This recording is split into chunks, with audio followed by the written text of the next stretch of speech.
Hello, everyone. For those who don't know me, my name's Steve Moores, and oh God, that was a bit. Thank you.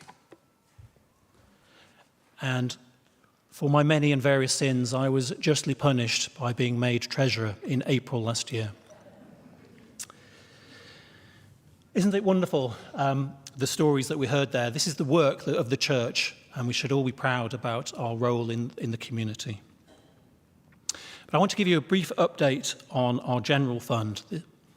This is the main fund that fuels our mission and ministry as a church. We'll look at what we've spent, what we've received, and what we need to do moving forward. I'll be available after the service today to answer any questions that you might have. Looking at our expenditure of what we thought we'd spend versus what we've actually spent, we had a bit of good news here. At the start of 2025, we budgeted to spend £594,000.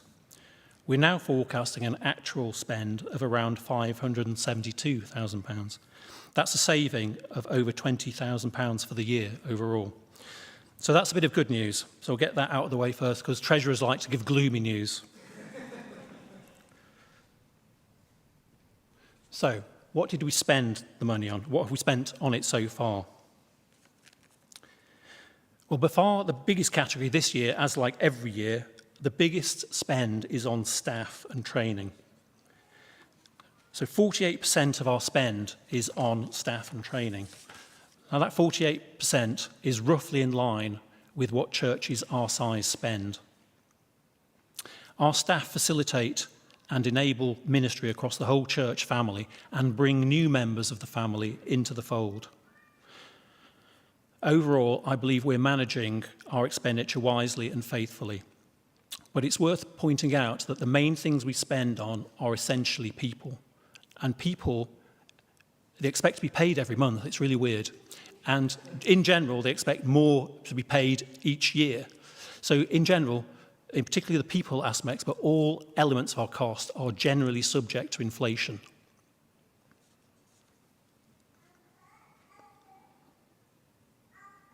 I want to talk now about some of the differences between what we thought we'd be spending and what we've actually spent this year. So we unexpectedly received 35,000 in legacies, and we can't generally rely on legacies to pay for our data expenses. And I sincerely hope that all of you guys out there are going to live forever. So we don't plan to have money coming in from legacies. We did have some staff vacancies for large chunks of this year, which actually saved us about £61,000. Again, these are now filled, and we can't expect to get any upswings from this source for the rest of the year, or looking forward next year.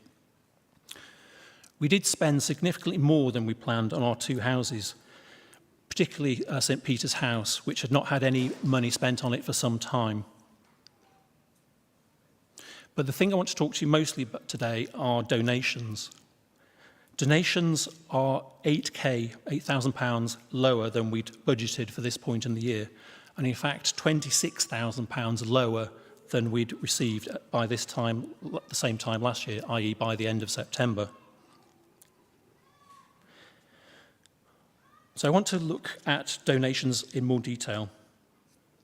Looking ahead to 2026 with a full staff team, inflation, but also new opportunities we're trusting God to provide. We're inviting everyone who calls St. Peter's home to play their part in giving. Now, most of our money comes through standing orders mostly on a monthly basis. And the great thing about standing orders is the money just keeps rolling in. It's fantastic. But the bad news about standing orders is they tend to be flat unless you do something about it. So, and when I look at the stats out there, a lot of people don't seem to be increasing their giving over time. So the worry that we have as an organisation is that our expenses are going up with inflation, but our income is relatively flat through regular giving. And this will ultimately lead to some problems for the church in the longer term. So to meet our giving and donations target for this year and work towards a break-even budget for 2026, this gift day, we need about 22,000 more in regular giving or one-off gifts. So if you're not giving regularly, please consider setting up a standing order to make a regular donation. The regularity of income makes it easier to cover our largely regular expenses and to help us plan for the future. If you are donating regularly, please consider if you can increase the level of your regular donation. Some people have not increased their giving over the last 2 years. So in practice, what are we asking for? We need roughly 100 people to increase their giving by £25 a month to meet this goal. Now, £25 a month might sound a lot to some people, but they may be giving much lower figures. But the important thing is we need to get into the habit of reviewing our regular giving, and we need to increase it roughly in line with inflation. So this generally means an uplift of about 4 or 5% each year. Of course, we welcome one-off gifts as well. I appreciate some people on low or fixed incomes will not find extra donation easy, but I would ask everyone to consider their situation and pray for guidance. If you're like me, a few years ago, I never really looked at my standing order. I just let it roll on, and that's what I want us to stop doing. I want us to start to think about this on an ongoing basis every year.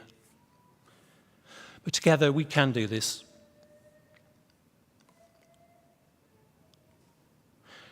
Finally, I want to say a big thank you to everyone who does give regularly and one-off gifts as well. Without you, we wouldn't be able to run the church. I recognise there are many calls on your money, but I ask you to think about the level of giving, and please consider increasing your donations. Thank you very much.